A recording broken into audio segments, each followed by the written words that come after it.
Nah, sekarang Mas Ibas nih, apa kabar nih putranya Mas?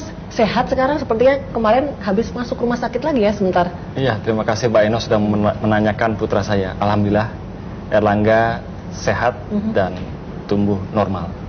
Memang seperti yang diketahui, baru-baru ini anak saya, anak pertama saya dan cucu Pak Presiden Ibu Ani mengalami gangguan kesehatannya yang ada di pencernaan ya Mas ya. Sehingga pada saat itu harus dilakukan tindakan medis yang mana itu juga harus dilakukan operasi yang besar sehingga diberikan kemudahan untuk saluran pencernaannya. Dan alhamdulillah dengan penanganan dokter dan tim medis yang ada pada saat itu, operasi berjalan lancar dan alhamdulillah sekarang Erlangga sudah kembali normal dan insya Allah akan menjadi anak yang terus menggemaskan dan semakin lucu begitu. Mudah-mudahan terus sehat, tumbuh lucu ya. Lucu. Bikin pulang terus ke rumah begitu. Kalau ayah baru gitu. Ngangenin jadi. Ngangenin pasti. Iya. Nah, Mas Agus, ini kan Mas Ibas sudah berada di dunia politik gitu. Bapak sekarang jadi presiden di 2 periode, Ibu juga mendampingi Bapak gitu ya. Sekarang dalam karir militer gitu. Tapi apakah ada kemungkinan jadi kayaknya seru juga nih mungkin bahasan agak sekarang gitu.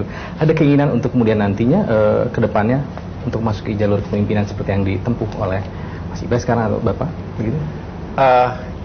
Mungkin saya awali bahwa sekali lagi saya memilih karir militer itu bukan tanpa alasan, karena saya tentu melihat figur ayah saya, figur kakek saya dan keluarga besar yang cukup banyak menjadi perwira yang sukses di TNI. Itu juga yang semakin menyemangati diri saya untuk menjadi perwira ketika itu.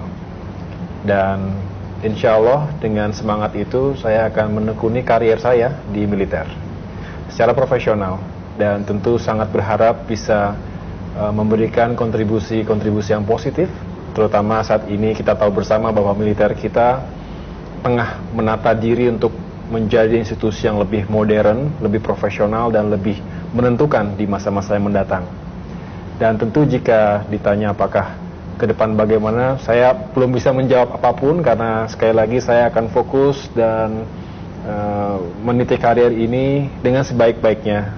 Saya tidak ingin mengecewakan diri saya dan orang tua tentunya yang berharap bahwa saya bisa memberikan arti yang positif untuk satuan di mana saya berada dan juga untuk TNI secara umum gitu.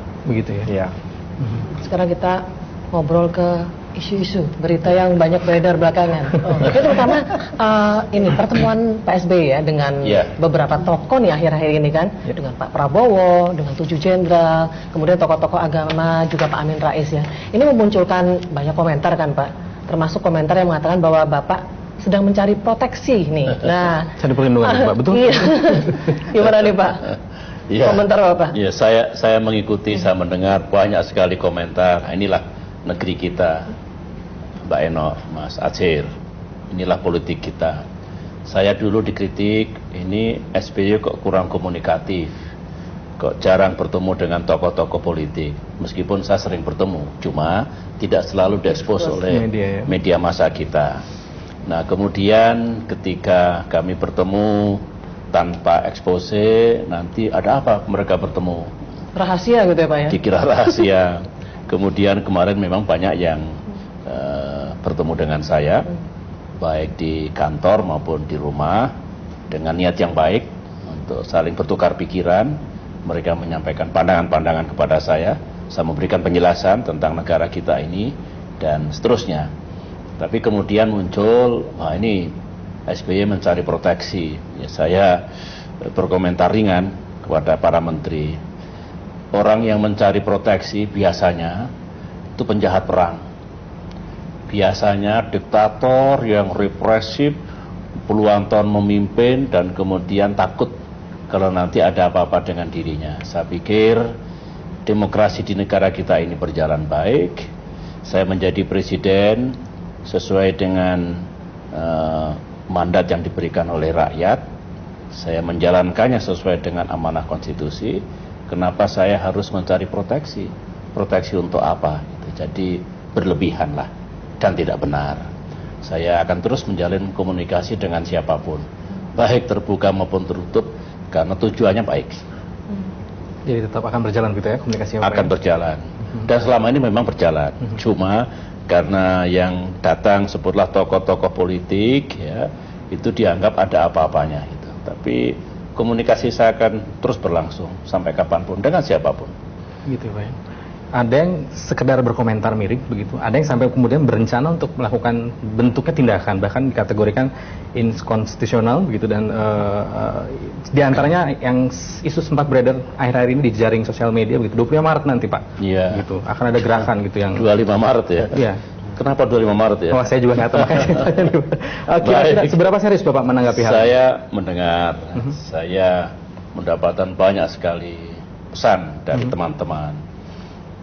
Begini, negara kita ini negara demokrasi, rakyat bebas untuk menyampaikan ekspresinya, rakyat tidak dilarang untuk mengkritisi, bahkan ya katakanlah melakukan sesuatu untuk mengontrol pemerintahannya.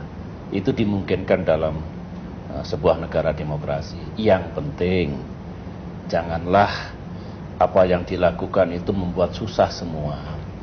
Misalnya ada tindakan-tindakan yang tidak sepatutnya, itu kan membuat politik kita terguncang.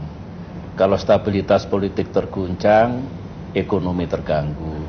Kalau ekonomi terganggu, dunia usaha juga susah.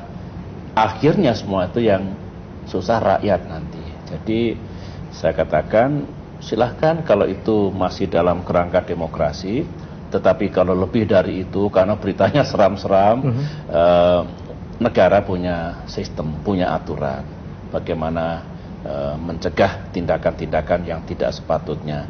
Saya tidak khawatir. Ya. Apapun di negeri ini ada aturannya, ya. Karena kalau ada gerakan, pokoknya tanggal 25 Maret SBY harus turun, harus jatuh ya. Itu rakyat akan bertanya, ada apa sebenarnya? Apakah negara kita dalam keadaan buruk, ekonomi hancur, keamanan terguncang di mana-mana, ada kenaikan harga-harga yang luar biasa, rakyat susah di mana-mana, dan seterusnya, dan semuanya itu akibat kesalahan pemimpin. Barangkali ya bisa saja ada yang punya pikiran seperti itu. Tetapi sekarang ini saya justru bertanya, ada apa sebenarnya gitu.